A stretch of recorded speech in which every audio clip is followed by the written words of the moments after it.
আমরা দেখেছি বাংলাদেশের একটি সংগঠনের পথ সভায় একজন পুলিশকারী মহিবুল্লাহ সেখানে ইসলামী সঙ্গীত গাওয়ার কারণে তাকে দেখেছি আমরা পুলিশের কার্যক্রম থেকে তাকে বহিষ্কার করে দেওয়া হয়েছে শুধুমাত্র একটি ইসলামী সঙ্গীত গাওয়ার কারণে। আর আমরা কিছু কিছু পুলিশ অফিসারদের দেখেছি একটি দলের পা ধরে পর্যন্ত সালাম করে, ঠিক কিনা? তাহলে এটা বোঝা যায় পুলিশকারী মহিবুল্লাহকে যারা সেখান থেকে বরখাস্ত করে দিয়েছে, এতেই বোঝা যায় ইসলামের বিরুদ্ধাচারণ করার জন্য মুমিন সেজে মুনাফিকরা আমাদের মাঝে আছে না নাই? অবশ্যই আছে প্রিয় ভাইরা আমার। কিন্তু আল্লাহ রাব্বুল আলামিন বলেন যারা কোরআনের কথাগুলো বানচাল করবে, যারা কোরআনের কথাগুলোকে বানচাল করবে এরা কোনোদিনও মুমিন হতে পারবে না, এরা মুনাফিক। কার কথা? আল্লাহ রাব্বুল আলামিন জানিয়ে দেন, আল্লাহ বলেন ওয়াকালাল্লাযীনা কাফারু লা তাসমাউ লিহাযাল কুরআনি ওয়ালগাউ ফীহি লাআল্লাকুম তাগলিবুন। আল্লাহ রাব্বুল আলামিন বলেন যারা কোরআনের কথাগুলো মনোযোগ সহকারে শোনে না, কোরআনের কথাগুলো শুনলে তারা বিরুদ্ধাচরণ করে, আল্লাহ রাব্বুল আলামিন বলেন এরা তো কাফের। কাফেররা সেই যুগে রাসূলুল্লাহর যুগে কোরআন শুনতো না, কোরআন শোনালে পরে সেখানে বাধা প্রদান করতো। ও আমার প্রাণের ভাইয়েরা, আপনি নিজের ব্যক্তিগত জীবনে ইসলাম মানেন কিন্তু পারিবারিক জীবনে ইসলাম মানেন না, অর্থনৈতিক জীবনে সুদ খান ঘুষ খান, কোরআন মানতে চান না, আপনি পরিপূর্ণ ইসলামে প্রবেশ করেন নাই, আপনি পরিপূর্ণ মুমিন হতে পারেন নাই।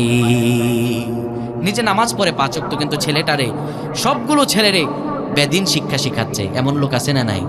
ছেলেগুলোকে মাদ্রাসায় পড়াতে চায় না, এমন এমন ছেলে আমরা দেখেছি ছেলেটারে জজ ব্যারিস্টার করেছে কিন্তু বাপের জানাজাটা পড়াতে পারে না, এমন কপাল পড়া আছে না নাই?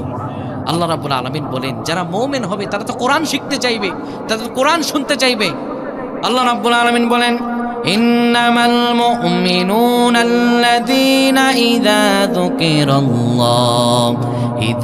যুকিরাল্লাহু ওয়াজিলাত কুলুবুহুম ওয়া ইযা তুলিয়াত আলাইহিম আয়াতুহু যাদাতুহুম ঈমানা। চিল্লায়ে পড়েন আল্লাহু আকবার।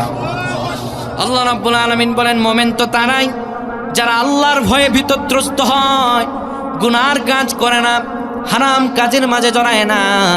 তাদের 1 নাম্বার গুণাবলী হলো তারা আল্লাহ স্মরণ আসলে পরে তাদের অন্তর কেঁপে ওঠে, তাদের কলব কেঁপে ওঠে, তারা আল্লাহর ভয়ে ভীতত্রস্ত হয়ে পড়ে যায়।